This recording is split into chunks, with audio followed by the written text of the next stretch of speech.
What's up, fam? It's the Broke Capitalist coming at you again. Beautiful day in February. And figured I'd take you on a ride with me again. So today's topic, well, before we get to that, on my last video, a few kind channel followers noticed that I treat stop signs as suggestions. I just like to say that is somewhat true. However,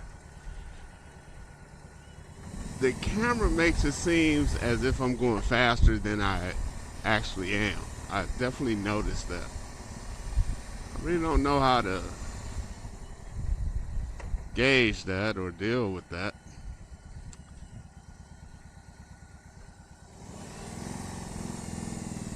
But this is a heavy bike to stop and start, especially if I'm on a hill. But I'll try and do better.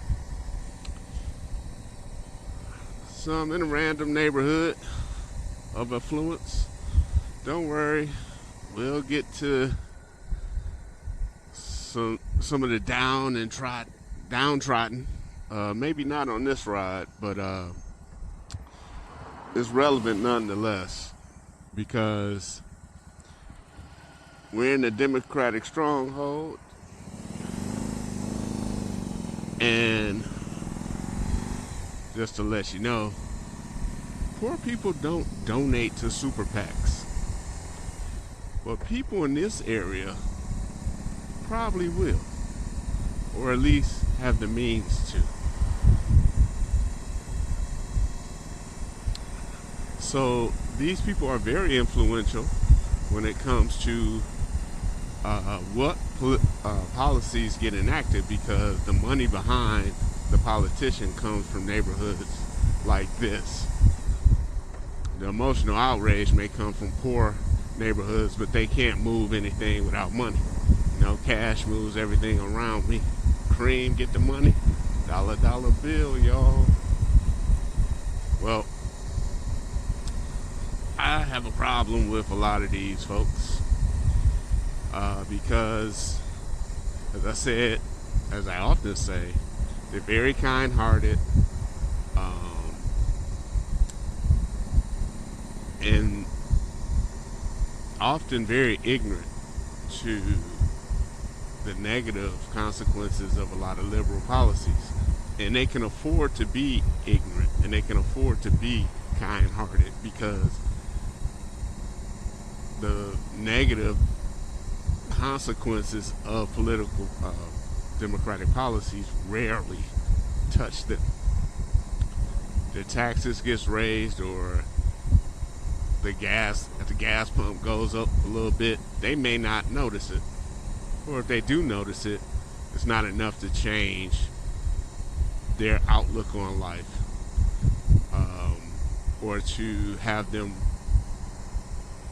reconsider their political values and beliefs. So I don't know how to reach people like this. I really don't. Maybe some of my videos will reach some of them. Written a few books. But we can't demonize these people. We need these people on our side. You know? I believe if they actually knew the results of the political policies that a lot of the poor that they want to help, if they actually knew the negative consequences of those policies, they would stop voting for politicians advocating for those type of policies. But I guess time will tell. This is an election year, and I keep saying 2024 is going to be lit. If you thought 2020 was crazy, this is going to be woo-woo. We're in the end of February, and if you haven't heard, Google's Gemini has been causing a ruckus. And basically what this is, an AI or large language model software that allows, it's kind of like Chat GPT. I don't want to go over, like, be all long-winded about it. It's like Chat GPT, but it will also, you can also text to write images, if that's the correct way of saying it. Basically, in the taskbar or whatever, you can write like, show me or create an image or photo of a Viking, and most human beings would create a Caucasian male blonde, or Knights of the Round Table, be some Caucasian dude and armor. Well, apparently Gemini doesn't like white people at all, and only will show non-white people. For example, someone put in, show me an image of a Nazi, and they put a black man in a Nazi uniform, an Asian woman in a Nazi uniform. Same thing with the Vikings. They're showing like black Vikings, and it's just show images of the founding fathers. All of them are black.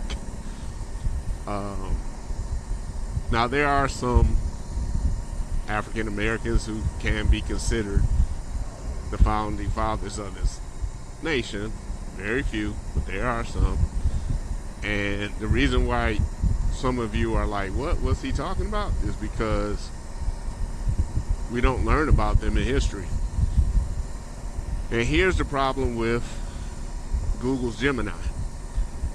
It learns from, the programmers are super woke. They're out in, Palo Alto, super woke leftists, and they're programming this software to create certain outcomes. So that's one thing. But just like Gemini is being fed by the software engineers probably grew up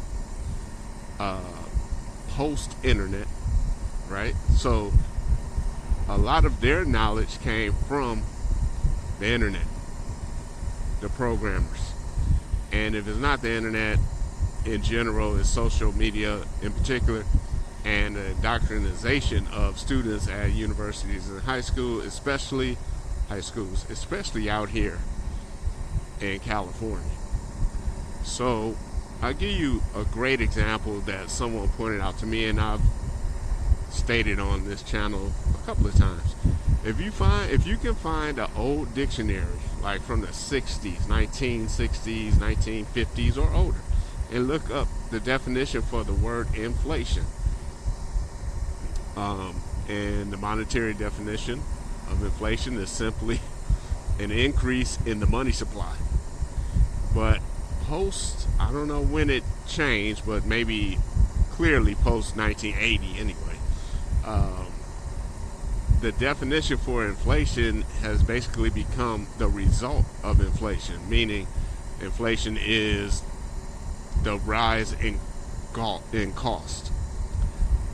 That's not inflation, that's the result of inflation. So it's easy to see how Gemini, who's being programmed by a bunch of woke leftists who grew up in a system that's indoctrinating them to think that all non-white people are victims, it's easy to see the results. I don't think there may be malice there to some degree, but I think, by the individual software coders or whatever, there may be some white guys or non-black or black guys, I don't know, or women who are purposely programming Gemini to spit out this super woke craziness.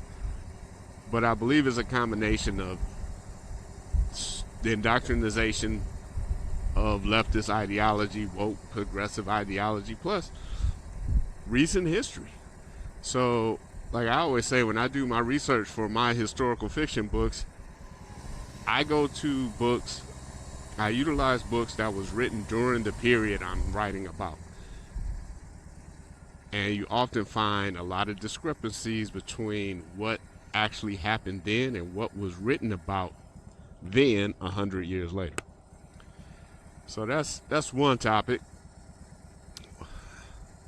I think it's, at some point before I get off Gemini, hopefully that is hopefully that's a call